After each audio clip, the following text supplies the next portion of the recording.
Breaking news, ilang mga senador at lalong-lalo na sa isang senador na ito, nasisibakin na ng COMELEC sa pwesto. Naku po, sino bang mga senador ito at sino itong isa sa mga mauunang sisibakin na senador ng COMELEC? Ay patindi ng patindi itong mga pinag-uusapan natin, mga banateros, mga kabiyaya, at eto pa, may na double dose coke daw. Aba, sino tong sino na naman ba tong over coke? Putangin nang yan. So yung mga kabiyaya, mga banateros, isang mabiyayang araw po sa ating lahat at welcome back to my YouTube channel, J. Guevara TV nga po pala, isa sa mga banateros brothers. At ito, pag-uusapan nga natin itong malupit na talakayan mapatungkol dito sa mga senador at sinong mga senador itong tatanggalin sa pwesto. Nako, grabe to dahil alam naman ho natin na talagang nakatutok ang sambayan ng Pilipino dito sa mga senador na maghuhusga or magja-judge mapatungkol sa impeachment laban kay Vice President Sara Duterte. So kaya nakatuon ang atensyon ng taong bayan dito ngayon dahil ano nga ba ang magiging pasya nila at sino nga ba ang mga senador na maaaring humudas dito sa kay Vice President Sara Duterte. Alam nyo may sasabihin ako sa inyo. Nung nakaraan na pagkukwentuhan na ho natin na may isang senador na nasa majority or hindi nga isa lang dalawa May dalawang senador na nasa majority na maaaring humudas kay Vice President Sara Duterte. At sa totoosin, yung isa ay napagkwentuhan na ho natin, mga banateros, 'di ba? Naikwento ko na ho sa inyo at nasabi ko na kung sino nga ba itong hudas na ito. Sino nga ba itong hudas na ito at bakit niya uhudasin itong si Vice President Sara Duterte? So naikwento ko naman sa inyo, ito kasing senador na to ay natatakot. Natatakot siyang matulad kila former Senator Revilla. Natatakot siyang matulad kay Senator Chis Escudero at kay Senator Bato de la Rosa. So sa sobrang takot niya, nakakapag-isip siya ng hindi maganda at napag-iisip-isip niya na etong baka siya ay lumipat na sa kabila, no, or bigla siyang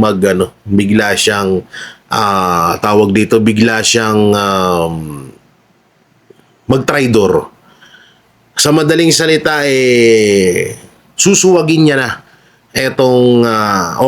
parang ipapakita niya na sa tao na hindi siya susuporta or sa madaling salita mangtatraidor siya or magiging hudas siya laban dito kay Vice President Sara Duterte.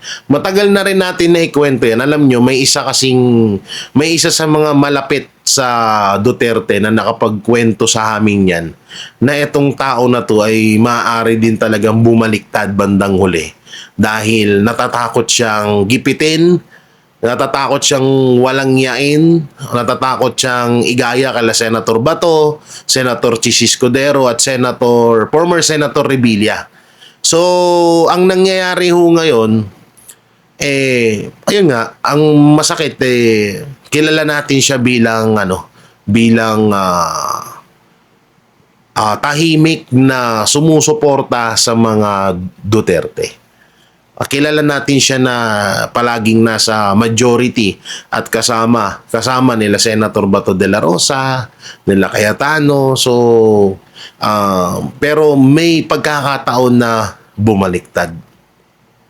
At etong isa pa, kasi diba, sabi ko sa inyo, dalawa ang magiging traidor sa pagiging Hindi pa masyadong confirm ito. Ito ay yung isa, medyo confirm na kasi may ginagawa ng katarantaduhan. Pero tong bago ngayon, nahuhudas kay Vice President Sara Duterte, ay medyo nag-aalangan pa at medyo siguro nag-iisip pa ng malalim kung tama ba itong gagawin niya o hindi. So, grabe no? Biruin mo yun. Hindi mo sa politika talaga, hindi mo alam kung ano eh. Hindi mo alam kung hanggang saan ng mga kaibigan mo at kung ilan sila. Kung ilan sila, kung gaano kanila ipaglalaban.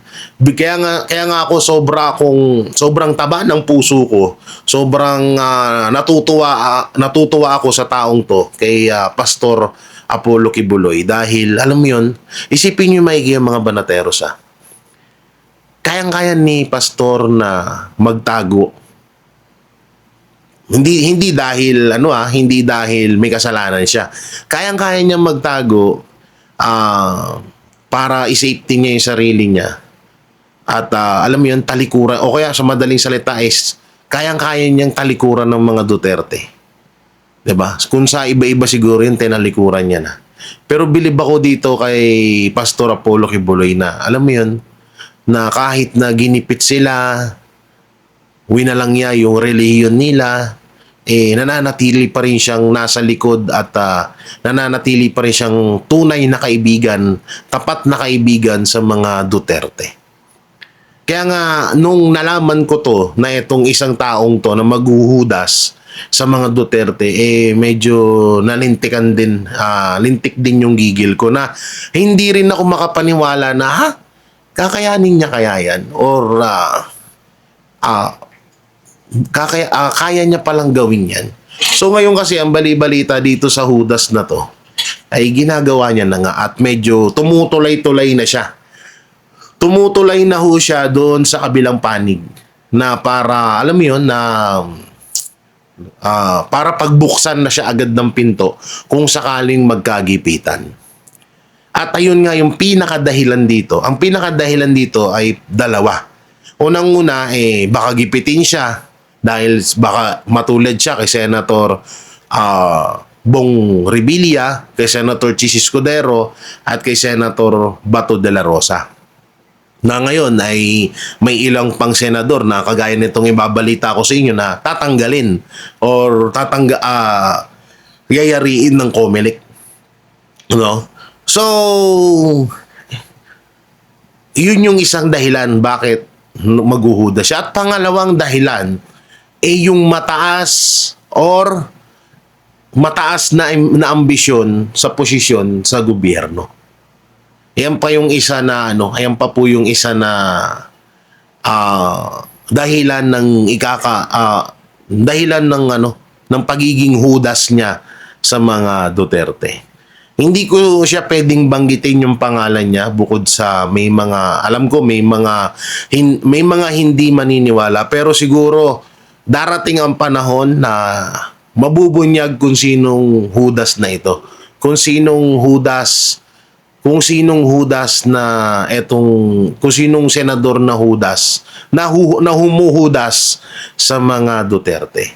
At paulit-ulitin ko, medyo baka nalilito kayo sa paliwanag ko, dalawa ho ito. Yung una, ikinuwento na natin sa kamakailan lang. 'Di ba? Ikinuwento na natin kamakailan lang, pero may bago. May bago dahil mukhang babaliktad din etong isang senador. Hindi pa, eto 50-50. Hindi pa sure. Hindi pa sure na babaliktad ito dahil ngayon na yung ginagawa sa kanya dinidikdik siya. Dinidikdik siya kung ano-ano yung pinaggagawa sa kanya para lang para lang hindi niya yariin ang administrasyon. So dinidikdik siya at may mga parating na mga ikakawindang niya. May mga parating na plano ng mga yung mga galit sa majority. May mga planong ikakabiglaan niya rin talaga. So medyo magdadalawang isip na siya na kung tatayuan niya pa rin ba yung prinsipyo niya. Pero ang nakakalungkot dito sana magbago, wag matuloy. At sana magbago ang isip nila at wag nila ituloy yung na yan, yung panghuhudas na yan. No? So Ah, ganyan naman na talaga eh. Naikwento na nga sa atin ni Pangulong Duterte yan dati, di ba? Na bukas, ngayon, kaibigan mo, bukas kaaway mo na. Ganyan karumi ang mundo ng politics world. At mapunta na nga tayo dito sa mga yayariin ng COMELEC. Sino-sino ba itong mga to? Siyempre, nasa majority yan.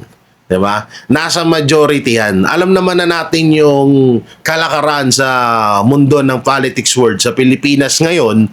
Ngayon na administrasyong Marcos na ang namumuno, alam naman natin ang kalakaran na kapag Duterte supporter ka, pag hindi kanila hawak sa leeg, gayariin kanila. So, eto nga no, mga banateros, mga kabiyaya, may posibilidad na 4 or 5 senador ang bigla nilang tatanggalin sa posisyon or ikukulong. Sino-sino kaya ito?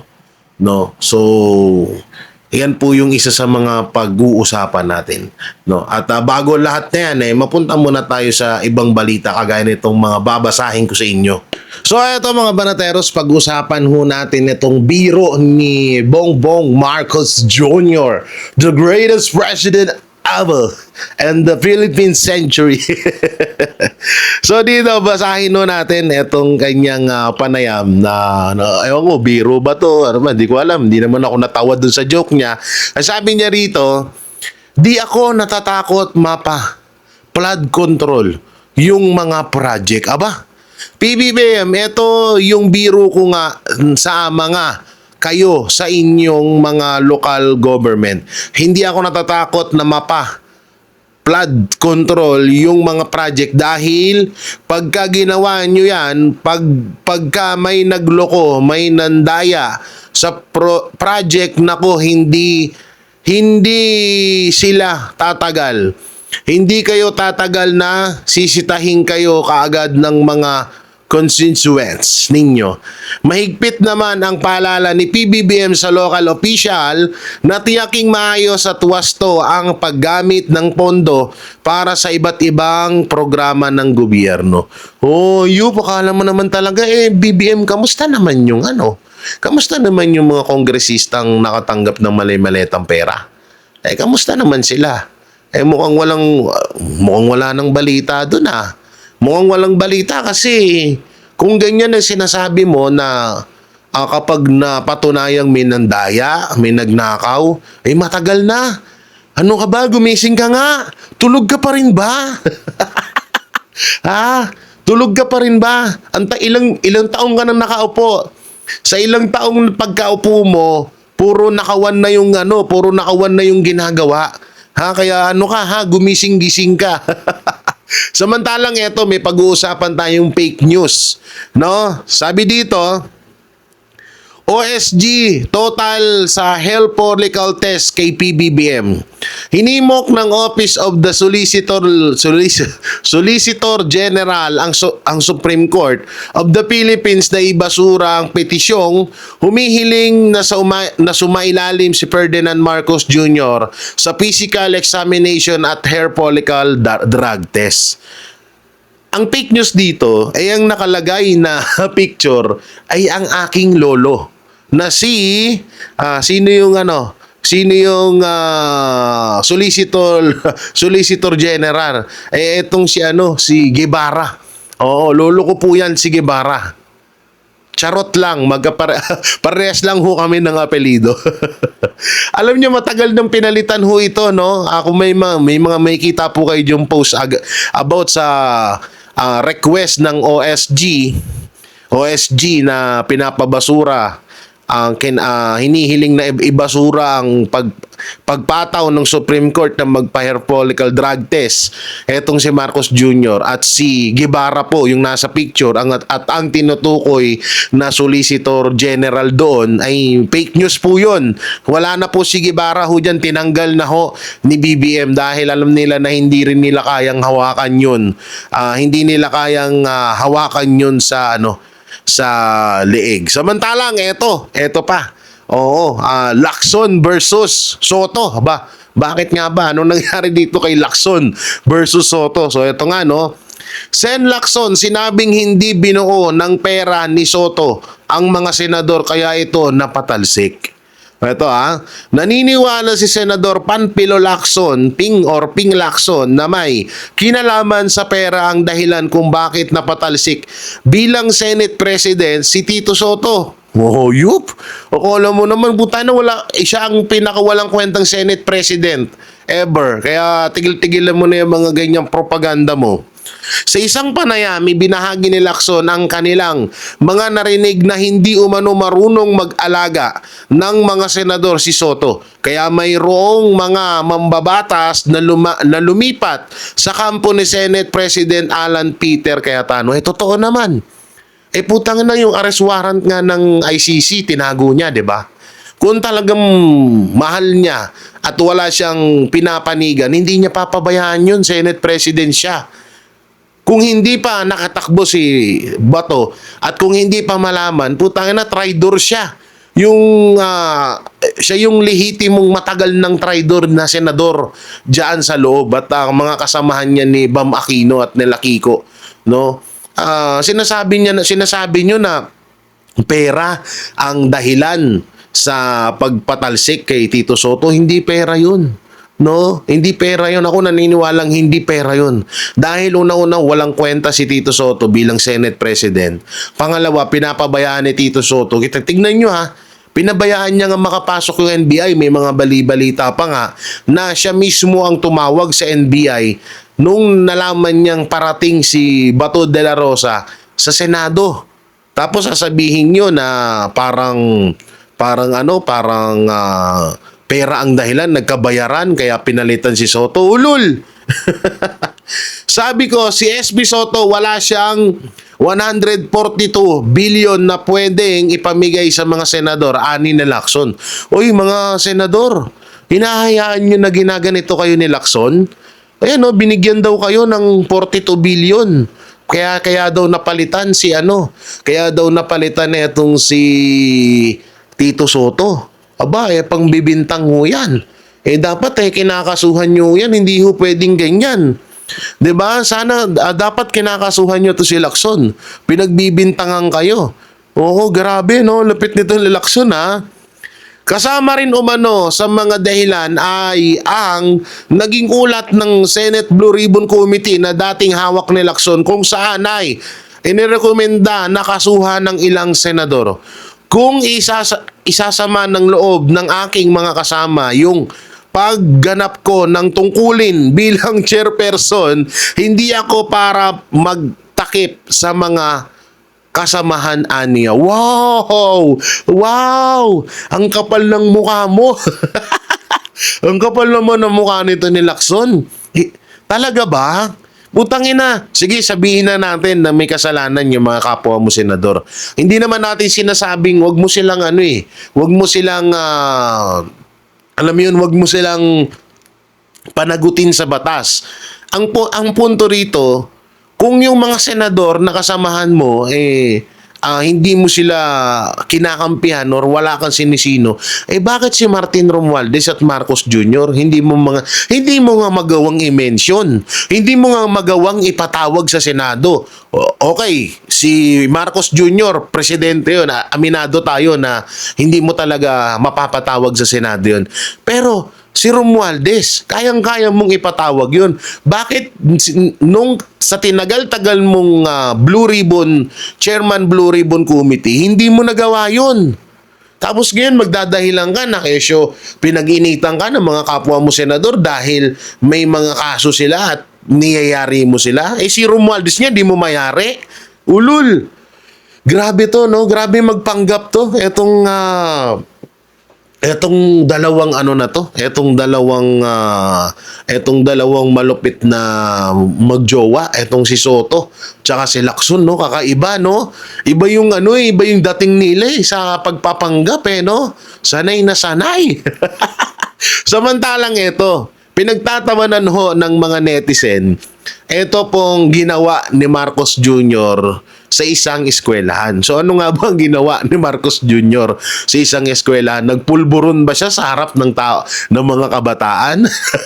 Hindi naman ho ganun. Hindi naman. So ito basahin natin. Pangulong Marcos ibinahagi ang turo niya sa mga estudyante na mag-aral mabuti. Wow! Bumisita si Pangulong Ferdinand Bongbong Marcos Jr. sa mga estudyante at guro ng Binuangan Elementary School sa Obando, Bulacan nitong Mayo 21, 2026 bilang parte ng pakikilahok niya sa Brigada Eskwela. Kasama ni Marcos sa pagbisita niya si Department of Education DepEd Secretary Sani Angara upang tignan ng sitwasyon ng mga kabataan na mag-aaral sa nasabing eskwelahan na kinakailangan pang sumakay ng bangka ng 30 minuto para marating ang eskwelahan. Ang tanong, ano kaya naglakad ba si Marcos? O nag-helicopter? Dapat pinaglakad nyo yan. Oo, para ramdam niya yung hirap ng kabataan, no? Tsaka dito, Marcos Jr., bago ka sana magpayo sa kabataan na mag-aral na mabuti. So maganda naman yung payo mo na yun. Kaso, dapat pag nagpapayo ka, dapat ay nakikita rin yun sa'yo. Kung sa kalagayan at ginagawa mo ngayon sa bansa natin, parang wala naman atang Sa bagay, may kasabihan tayo na yung mga kadalasan mga magagaling magpayo sa mga kapwa nila, minsan sila pa yung kulang talaga sa payo. Kagaya ni Marcos Jr. At pinagtatawanan nga to na sinulat pa ni Marcos Jr. sa ano ba pinagagawa nitong presidente na to? Ama, Lord, ang sabi namin, maayos na presidente, kagaya ni Pangulong Duterte. Bakit binigyan mo kami ng ambot? Bakit binigyan tayo ng ganito? Pwede mo naman sabihin sa mga bata na, mga bata, mag-aral kayo ng maayos. Butay na, sinulat pa doon, nagpakahirap-hirap pa. Tapos yung sulat niya, hindi naman pang elementary. ano sulat niya, pang-adik? Hindi, wala akong sinasabing gano'n, ha? Wala akong sinasabing gano'n. Pero nakakatawa dito, alam mo yun, ewan ko na lang ba talaga? Alam mo, paring Bongbong, nai-stress na ako sa'yo. Nai-stress na ako sa'yo, parang Bongbong. kung ano-ano lang pinaggagawa mo. Para lang magustuhan ka ng taong bayan, putang ina ka. Ganito yung mga pinaggagawa mo. Nagsulat pa siya, labasahin natin. Mga mahal kong estudyante, mag-aral kayong mabuti. Utay, sakit mo sa dyan. Isinulat pa doon. Di ba, kitang-kita nyo yung sa screen, di ba? Isinulat niya pa talaga. Ay, naku, Bongbong. Ano nangyari sa'yo? Ano nangyari sa'yo? Ay, sakit mo sa panga.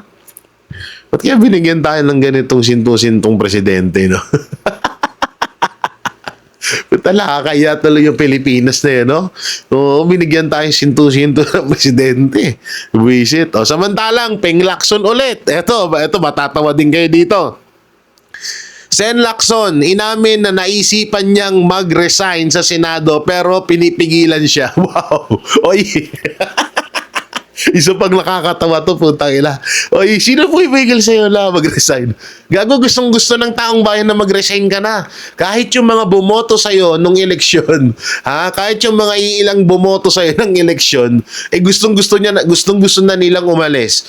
Dahil akala nila, kayo ni Soto, magiging maayos pa rin. Nagulat sila na magiging tuta lang pala kayo ni Martin Romualdez at Bongbong Marcos. Pinipigilan. Sino mo ipigil sa'yo? Inamin ni Senador Panfilo Ping Lacson na iniisip niya na magbitaw sa Senado dahil sa mga nangyayari sa Kongreso. Sa isang panayam ng One News, sinabi ni Lacson na nasabihan niya na noon si Senador Tito Soto sa kanyang plano na mag-resign. Ngunit pinipigilan siya nito. Uy, pinipigilan ka ng jowa mo. Utangin na naman talaga. Ay, nako. Ewan ko na lang talaga, ha. At eto pa yung pag ano, etong si Lacson pala ay nag-live sa chat nila sa kanilang ano, sa kanilang GC. May pag-live pa no? Utangin na talaga. Ewan ko sa'yo. Ewan ko dito ay Ping Lacson, no? Ewan ko dito. Kung patawan na yung presidente, patawa pa to si Lacson. Well, matagal niya na daw naiisipan na umalis. Matagal niya na daw na naiisipan na umalis. Matagal na daw siyang gustong mag-resign. Mutay na. Kung magre-resign ka na. Ha? At yun ang gusto ng tao. Oo, hindi ka, walang pumipigil sa'yo. Samantalang ito nga, yung may papanood ko sa inyong video na talagang nagiging malabo na ang impeachment ni Vice President Sara Duterte. So bakit nga ba nagiging malabo na? So ito po yung video para lubusun nating maunawan. Ito po at panoorin natin. Hindi ba pag pinoprotektahan mo ang isang institusyon, gagawin mo ang lahat para pagtanggol mo yan? Lalo na ito mga senador, no?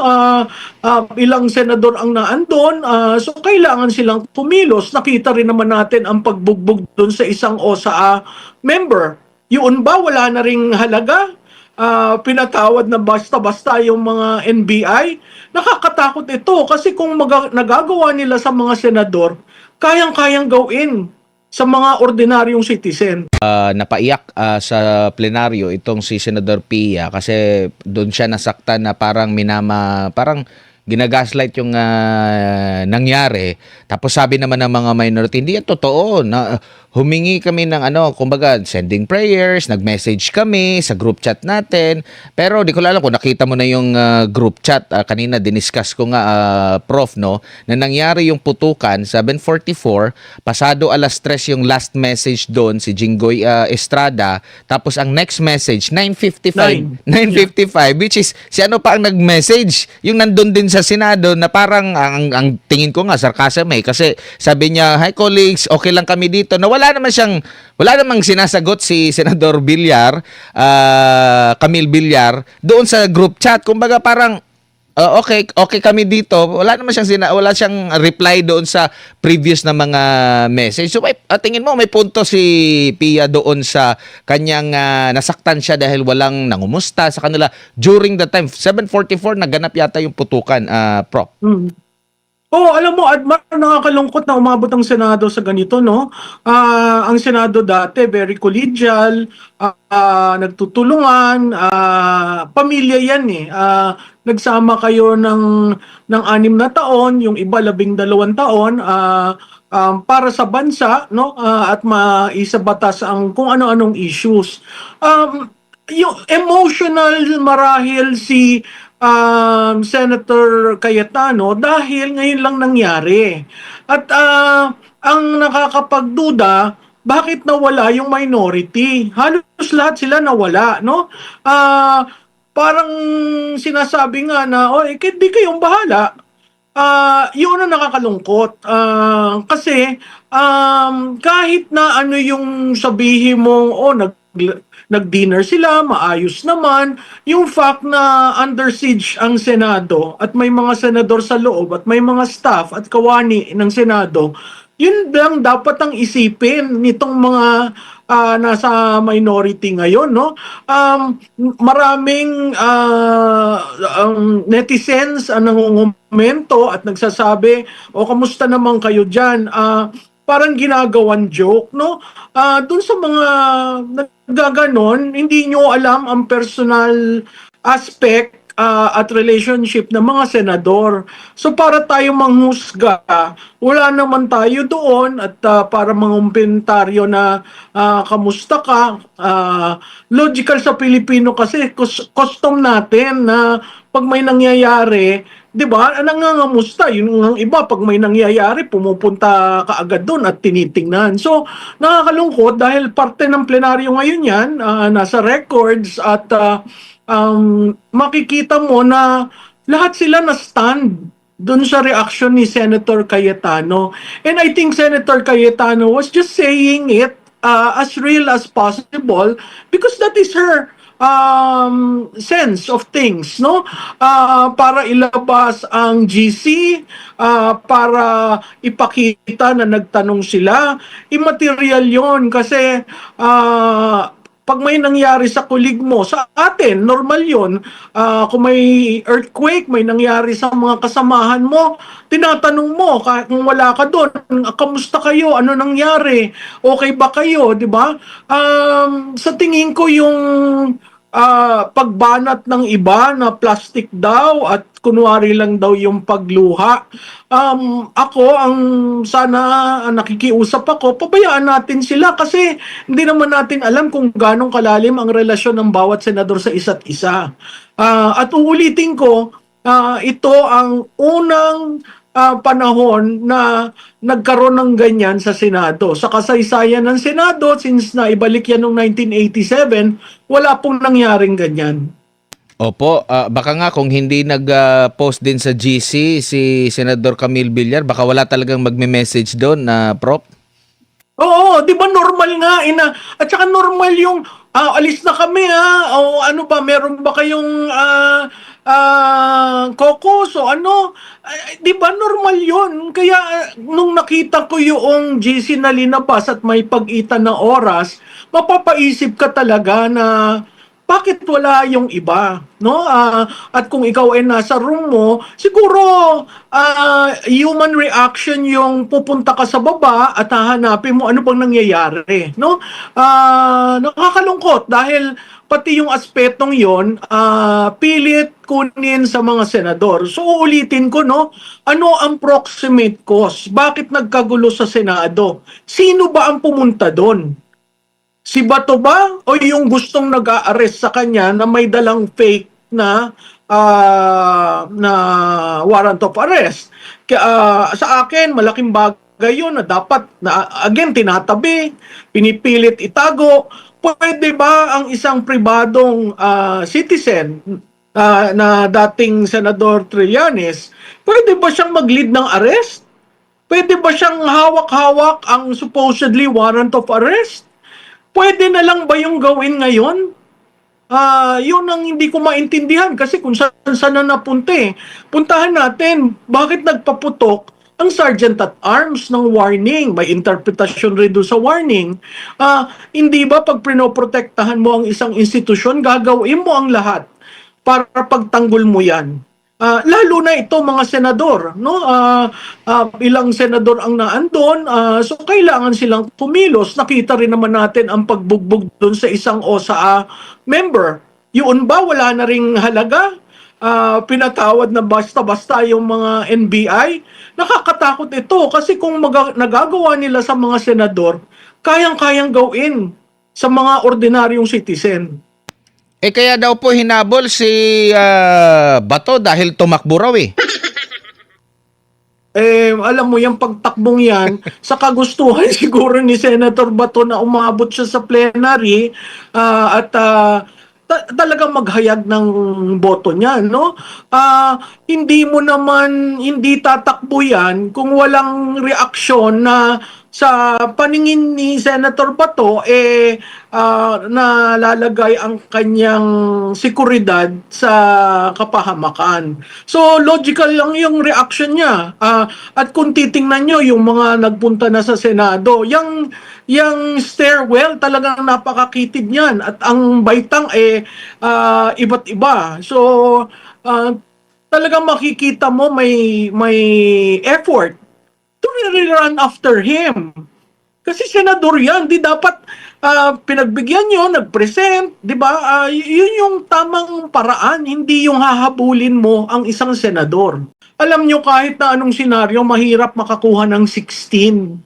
At tatandaan natin yan, ang saligang batas, ang sinabi of all senators. So 24 po yan, kahit alsin nyo yung mga ayaw nyong pabotohin, yung mga kung sino-sinong gusto nyong kasuhan, lalabas at lalabas, kailangan may 16. At pag minenos mo ng minenos ang total na 24, ay talagang hindi ka makaka-16. Hindi ko alam kung ano yung mathematics na ginagamit nila, kung may 4 na aalsin dahil sa kaso, paano ko makaka-16 dyan? So talagang pipilitin ng lahat. At pag nakita yan ng taong bayan, alam mo, sa aking pananaw, magiging tipping point yan ginagawa nilang mga extension at kung ano-anong offer. Kasi galit na ang taong bayan. Mas lalo niyong ginagalit dahil isang tao lang talaga ang project nyo sa nakaraan na 4 na taon. Konti lang yung pagitan sa majority at minority, no? At meron pa akong narinig na interview sa dating tagapagsalita ng Senate Impeachment Court na isa sa mga factor daw na nakita niya na dahilan kung bakit napalitan itong si Senate President Tito Soto ay kakulangan sa kakayanan nito. Hindi abogado si Tito Soto at mas akma sa kasalukuyang liderato. Ano po masasabi niyo po dito, Prof? Ako'y sumasang-ayon dyan. Yan ang aking column nung Martes na nakaraan na sinabi ko doon, oo, si Senate President Soto ay mahaba ang experience, malawak ang experience, pero ibang klase ang impeachment court. Sa impeachment court, ang presiding officer kailangan mag-decide, no? Napakahalaga diyan yung jurisprudence. Ano ba yung jurisprudence? Ito yung mga kaso na pwede mong kunan ng yaman sa pag-rule, no? Na basihan para sabihin, that is out of order, that is a wrong interpretation, we should probably consider it this way. Malaki ang nakita natin sa kasaysayan ng impeachment sa ating bansa. Si Senate President Nene Pimentel, abogado yon. Si Senate President JPE, and really abogado yon. Nakita mo yung yaman ng literature nila to make a ruling. Yun ang kinokol ng presiding officer, that you are able to break the impasse, to intervene when necessary, and to rule. Ang ruling mo is based on jurisprudence. 'Di ba? So napakahalaga na abogado 'yan na umupo. Dahil ang vice presidente na nasa saligang batas, ang presiding officer ay ang Senate President. So napakahalaga. Si Senate President Soto, plano niya siya magkakaroon ng impeachment manager na si Senator Kiko Pangilinan. Sa tingin ko yun ay admittance on his part na he really needs assistance. And how will you be able to rule kung yun ay manggagaling sa iba? So lahat subject, lalo na dito sa contentious na impeachment kayo, Vice President, yung ruling napakahalaga. Hindi pwede yung medyo padagilid-tagilid o medyo patawa-tawa. Hindi, napakaseryosong bagay ito. Kasi Vice Presidente yung ini-impeach. No? Sabi nga nung iba, di gawin na lang daw na si Chief Justice. Kaso ang sasaligang batas ang naandon ang Senate President. So tama yan, nag-agree ako dyan. Kaya ginawa at kaya nakita ng mga colleagues niya na mahihirapan ang Senado. Sa majority nung una, iisa lamang ang senador. Yun ay si Senator Pangilinan. Sa minority dati, 4 ang abogado. So, kailangan talagang, kung titingnan mo kasi yung institusyon kailangan yung institusyon, someone who can make a decisive ruling na hindi mag-aaway-away yung mga colleagues nila doon sa impeachment court. Kasi kung maging magkaroon ng internal struggle sa mga posisyon, ang ultimate arbiter, ang Senate President. Hindi siya bumoboto dahil boboto lamang siya kung may tie, pero napakahalaga ng kanyang mga rulings. Opo, meron pang, baka kasi hindi rin iko-considera yung Chief Justice kasi meron ding hiling doon Medyo abala sila, marami silang trabaho ngayon. Meron pa dito kay Bato at meron pa dito kay mga humiling na kini-question yung constitutionality dito sa impeachment nga ni VP Sara. Pero napag-uusapan na po ito. Sakali po na lumabas ito, anong nakikita nyo po mangyari? Kung paborable po dito po kay Vice President Sara Duterte. Ano ba to? Parang part 2 doon sa unang nilang nangyari. So mabubura next year na naman. At kung next year ba kung magfa-file sila ng impeachment, ano ba? Parang At mahirap na ang next year kasi malapit na tayo sa eleksyon. Yun ay kung may eleksyon, no? Pag nag-rule ang Korte Suprema na dismiss yung impeachment na yan, babalik tayo uli sa square one, no? At legitimate ang mga issues na dinala sa Korte Suprema, yung acceptance kay Madriaga, yung COA ruling being final, yung AMLA report, di ba? At saka yung conditional threat. So napaka-importante na hintayin natin ang Korte Suprema na mag-appreciate kasi nagbigay na sila ng unang ruling dun sa unang impeachment and apparently hindi pa rin sinunod ng House of Representatives yon. So talaga napaka-importante yon. So hindi dapat gigil ang Senado, tama ang ginawa ng Senado na ang unang hearing July para mabigyan ang Korte Suprema ng panahon to rule on it. Kasi pag nag-start na ang trial, may certain rights na makwe-question, mahirap mong i-dismiss ang impeachment court pag nagsimula yon. Lalong magkakagulo tayo. So, mas siguro dahan-dahan at maging kalmado at hintayin natin ang ruling ng Korte Suprema. opo, meron pong panayam kay Senadora Amy Marcos. Meron siyang inilahad po, Prof, no? Maliban doon sa mga cash considerations, pangako na budget para doon sa mga pumirma, meron pa siyang nabanggit na yung papahabain daw yung termino, magkakaroon daw ng pagpapalit ng konstitusyon. Tinanong nga siya, sino bang source mo? Sabi niya, yung kabilang sa mga meeting, marami daw mga secret meeting na naganap at seryoso yung kanyang aligasyon dito. Prof, tingin nyo, ano pang basa nyo po rito? Alam mo, para mo makuha ang desisyon ng mga politiko, lalo na itong 19th at 20th Congress, nakikita naman natin talagang may carrot and stick, no? Carrot, incentivize, no? Nakita natin yon, iba-iba yung sinabi ni Senator Marcos. Stick, kaso, no? So makikita mo dito yung pag-extension, nakakalungkot yun kasi extension ng term at pagtaas ng edad ng pwedeng tumakbo sa presidente. Kitang-kita mo naman na sa parehong panukala ay ayaw talagang hadlang kay Vice Presidente Duterte. Talagang takot na takot sila, no? Pero ako, nakakalungkot siyang inoffer as part of the incentive for you to vote kasi magagalit ang tao. No, isang tao lamang ang ayaw niyong makadesisyon tungkol sa politika at lahat na ng ahensya ng gobyerno ay ginagamit para siya isikilin at ilagay sa isang corner. Maling-mali yun, pero kung yan ang rason kung bakit pumirma ang karamihan, sa tingin ko, nanghina rin sila nung nakita nila ang pagpapalit sa Senado. Kasi ang ino-offer nila, mahirap yan matuloy kung walang 16 votes.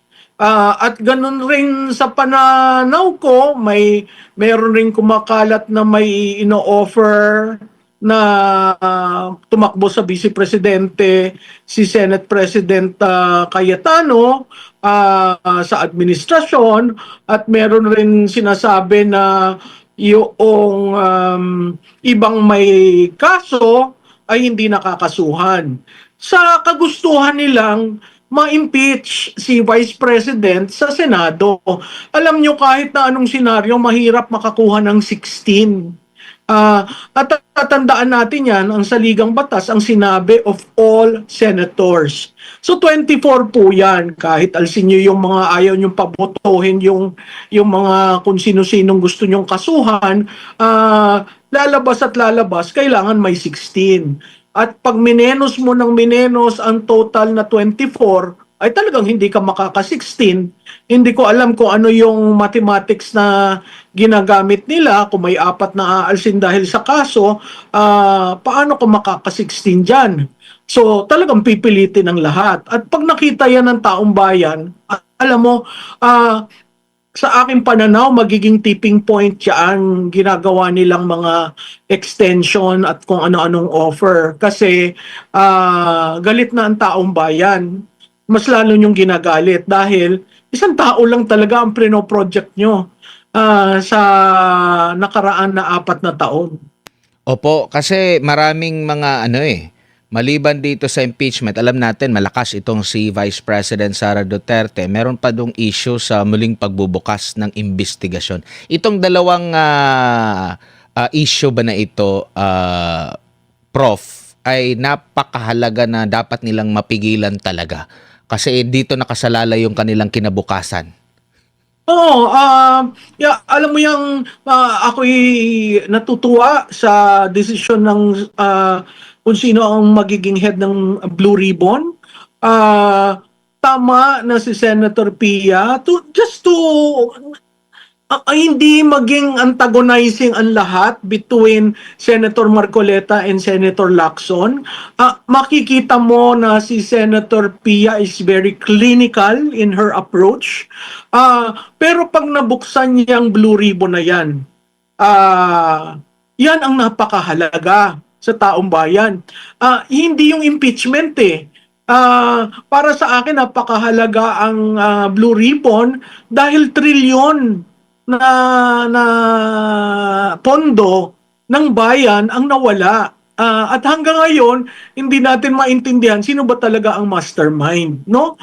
So kung maipatawag ang lahat na dapat patawagin, kung makapagpadala si Congressman Ko ng kanyang sworn affidavit na may ginawa sa ating embahada, malaking bagay ito para once and for all matapos natin itong usapin na ito. Biro mo mag-iisang taon na yung mahiya naman kayo campaign. Tapos anong nangyari? Hindi natin nakita ang report ng ICI, hindi natin nakita ang report ng partial report ng Blue Ribbon, kaya nga nagkaroon ang ruling ng kaso sa Korte Suprema at sinabi na dapat ipakita, 'di ba, hinihinga ng response si Senator Ping Lacson. So maraming itinatago sa atin na hindi yan tunay na accountability. So, pag pinagsabay mo yan, kung ang sinasabi, ang Senate hearing ng impeachment court ay July, hanggang June 4 ang sinidya nila, magsisimula ba si Senator Pia Cayetano ng Blue Ribbon, itong remaining days, no? Siguro, napaka-importante na malaman ng tao kung ano ang appreciation ni Senator Cayetano tungkol doon. So yun no, ang ganda na naman ng mga natutunan natin kay Prof. Malo Tiquia mapatungkol hungaw dito sa gulo na nangyayari sa Senado. So grabe naman din naman talaga no, talagang alam nyo, kaya nga lagi ko sinasabi sa vlog ko na etong mga senador, wag nyo nga hayaan na na hawakan kayo sa leeg ng mga anti-Duterte, yung mga taong gustong-gusto lang ma-impeach si Vice President Sara Duterte. Huwag niyong hayaan na parang gagawin lang kayong bataan dyan. Kung ano yung tama, gawin niyo. Kung ano yung sa tingin niyong tama. At pakiramdaman niyo yung yung kagustuhan ng taong bayan. Kitang-kita naman, nasa survey, nasa trust rating, 'di ba? Hindi bumaba ang trust rating ni Vice President Sara Duterte. At siya ang pinakamataas sa trust rating sa nakukuha sa lahat. Mapa-presidente, mapa-senador, siya ang nakakuha ng mataas sa trust rating. So ibig sabihin, ay dahil dyan, talagang ayaw talaga siya ng taong bayan na ma-impeach or ayaw ng taong bayan na gawin sa kanya itong mga pinagagawa ng gobyerno. At di hamak na mas mataas pa yung ratings niya kaysa kay Pangulong Marcos Jr., di ba? So talagang dapat kayo mga senador, wag nyo ngayaan na kontrolin kayo at gagugaguhin lang dyan ng mga anti-Duterte, ng mga against sa mga Duterte. Huwag nyo At obvious naman no? Obvious naman na wala naman talagang kasalanan si BP Sara. Bakit siya may impeach? Kung impeach lang naman ang pag-uusapan, pabalik-balik na lang tayo sa kwentong ganyan, sa confidential fund, at dihamak na mas mataas pa nga yung confidential funds ni Marcos Jr., nagkakahalaga ng 4.5 billion pesos. So doon pa lang, mas karapat dapat na ma-impeach si Marcos. Yung nakawan na nangyayari sa syudad, sa bansa natin, 'di ba? So obvious naman, ilang tao na ang nagsasabing si Marcos Jr. ang mastermind. Na ultimong pinsan niya nagpaparinig na nga, 'di ba?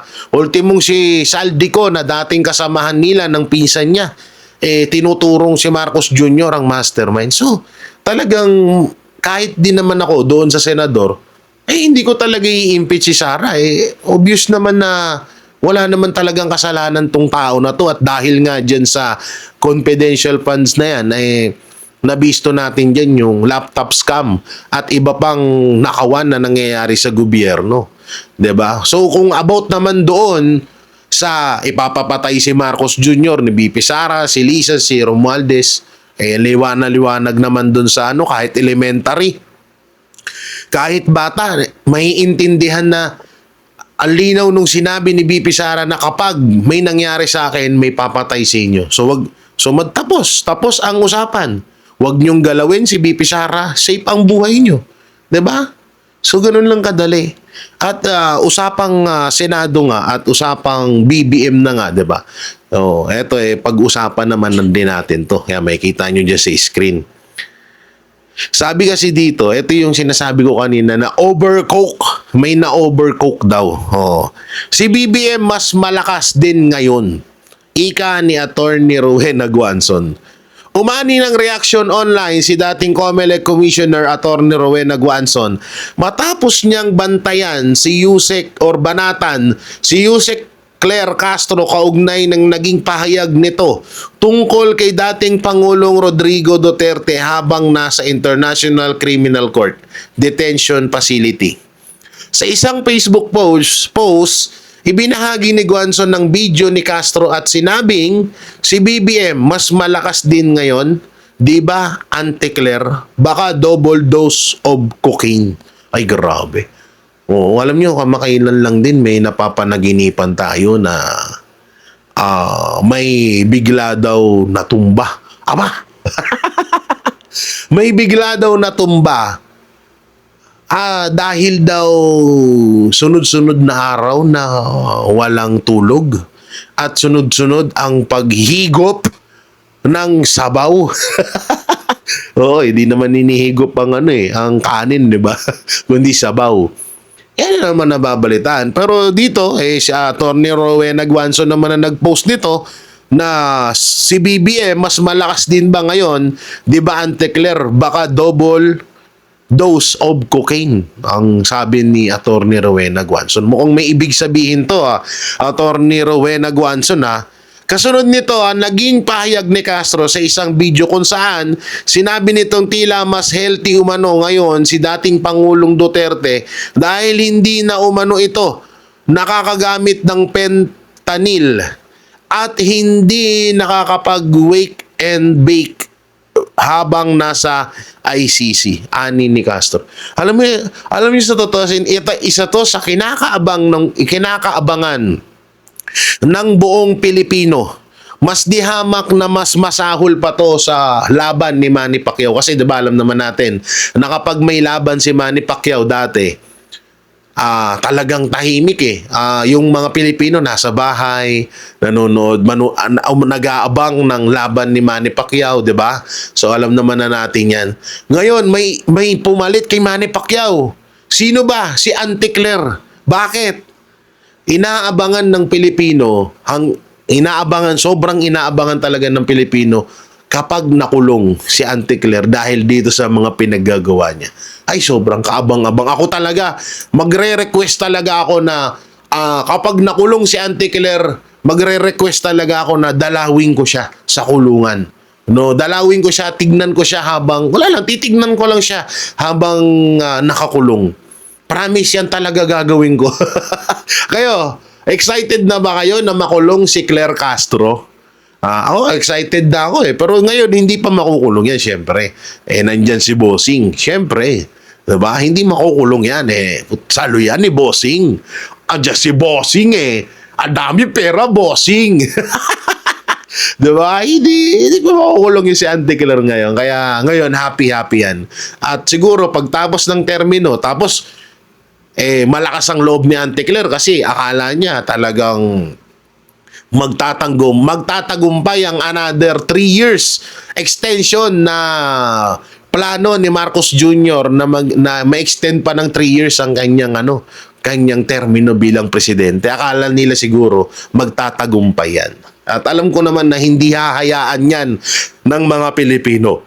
At baka nga, katulad ng sinasabi mo at gusto mong ipanalangin, Auntie Claire, sige, ipanalangin mo na mamatay si Pangulong Duterte o si Tatay Digong. Ipanalangin mo na.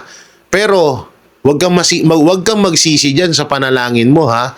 Kasi baka hindi natin alam, pag binawian nga ng buhay si Tatay Digong sa dahig, baka dyan na magsimula ang isa sa mga kinakatakutan nyo. Hindi ako nagbabanta. Ako ay parang nagpapaalala lang. Ika nga ni Robin Padilla ang taong kulang sa paalala ay dapat pinapaalalahanan. Fuck you, di ba? Joke lang you guys, joke lang. Pero malay mo naman magkatotoo yung panalangin mo, Auntie Claire. Pero excited talaga ang taong bayan, no, na sa oras na makulong ka. Ayan ang isa sa mga kinakaabangan ng taong bayan. Samantalang, eto, sino bang senador ang tatanggalin sa pwesto? Eto, basahin natin. COMELEC handang makipag-ugnayan.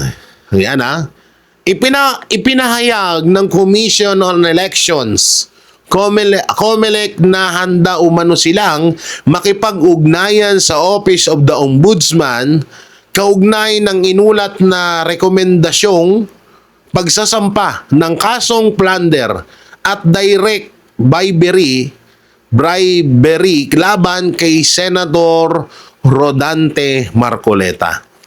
Ayon kay COMELEC Chairman George Garcia, bukas Paul body na tumulong sa ombudsman kung kinakailangan. Ready to help and coordinate ang COMELEC with ombudsman. Sa end ng COMELEC, dismiss ng motu proprio investigation laban kay Sen Marcoleta, ani ni Garcia. Dagdag pa niya, wala pa umanong plano ang COMELEC na buhayin muli ang kaso laban kay Marcoleta dahil wala pa silang natatanggap na motion for reconsideration o MR. Sabi ni Chairman George Garcia. Without regards sa pag-receive ng kaso, hindi pa naiisip ng COMELEC. Wala rin naman daw kasing motion for reconsideration na natanggap ang full body, dagdag ni Garcia. Lumabas ang pahayag ng COMELEC matapos iulat na inirekomenda ng Field Investigation Bureau ng Ombudsman ng pagsasampa ng kasong plunder at indirect bribery laban kay Marcoleta kaugnay ng umano'y 75 million campaign donation noong 2025. Tignan nyo mga banateros. Kapag talaga hindi nila kayang kontrolin, kahit sa mababang sabihin na natin, sige, totoo tong 75 million campaign donation kay Marcoleta. Ganito din yung issue nila kay Chis Escudero, di ba? Nasa 30 million yung kay Senator Chis Escudero. Putang ina, nakakabwisit dito, mga banateros, mga kabiyaya.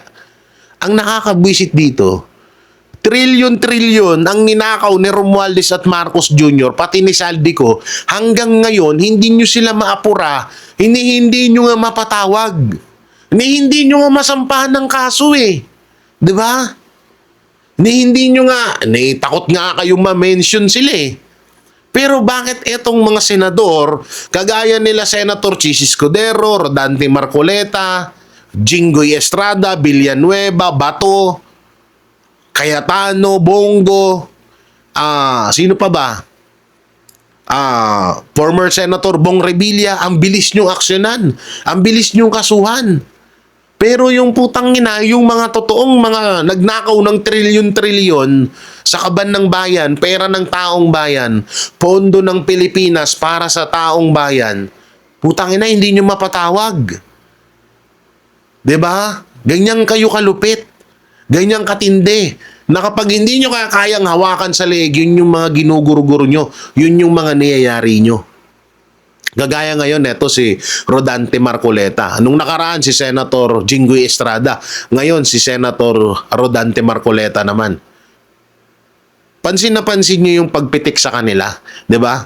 Nung mga nakaraan, ang pinipitik yung magkapatid na Bilyar. Yung magkapatid na Bilyar, aram ko, isusunod din yan. Malamang sa malamang, isusunod din yan magkapatid na Bilyar. Pinipitik nung nakaraan yan, hindi itinuloy kasi hindi pa nila alam kung saan mapupunta etong magkapatid na Bilyar, sa majority ba o sa minority. 'Di ba?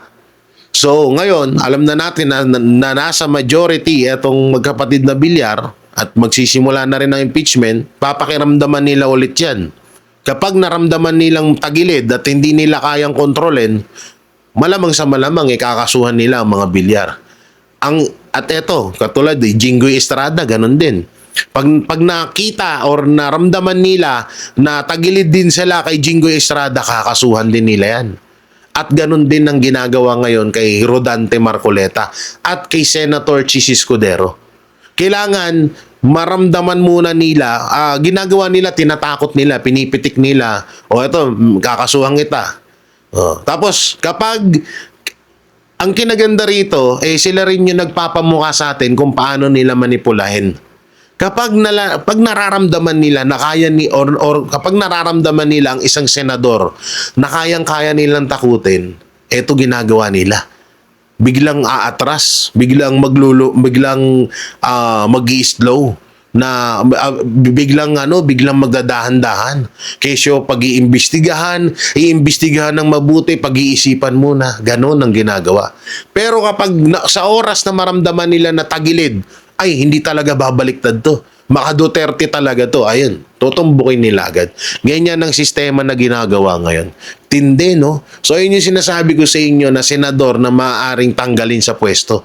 Hindi lang isa, hindi lang apat, kundi parang buong majority ata. Nila, sasampahan nila ng mga gawa-gawa nilang kaso. Ang tindi, ang lupit nyo talaga. Oo, kaya yung isang senador dyan na maaaring, yung dalawang senador na huhudas. Bukas sa makalawa, hindi rin natin siya maging hudas talaga. Kasi nga, una-una, natatakot siyang makulong, natatakot siyang, tapos ngayon may bali-balita na lahat daw ng mga senador na ikukulong ay doon daw sa dahig rekta daw. Sabi ko, grabe, no? Talagang sinamba na nila ang ICC. So yun, mga barateros, mga kabiyaya, ano pong may kukomento nyo rito sa dalawang hudas na senador at sa isang senador na aalisin or maaaring alisin netong si Senator Marcoleta bilang senador, aalisin sa pwesto ng COMELEC. So ano pong may kukomento nyo dyan, i-comment nyo lang po dyan sa baba. At syempre, don't forget to like, share, comment, and subscribe sa ating YouTube channel. Pipindot na lang niyo po yung bell button para lagi kayong updated sa ating mga video araw-araw. So maraming salamat. Ingat po kayo palagi. God bless and peace. And bye-bye. Yan ang Banatero, walang inuurungan. Pag tama palakpakan, pag mali ay babanatan. Yan ang Banateros, boses ng ordinaryong Pilipino. Banateros ay walang makakaawan, walang inuurungan. Banatero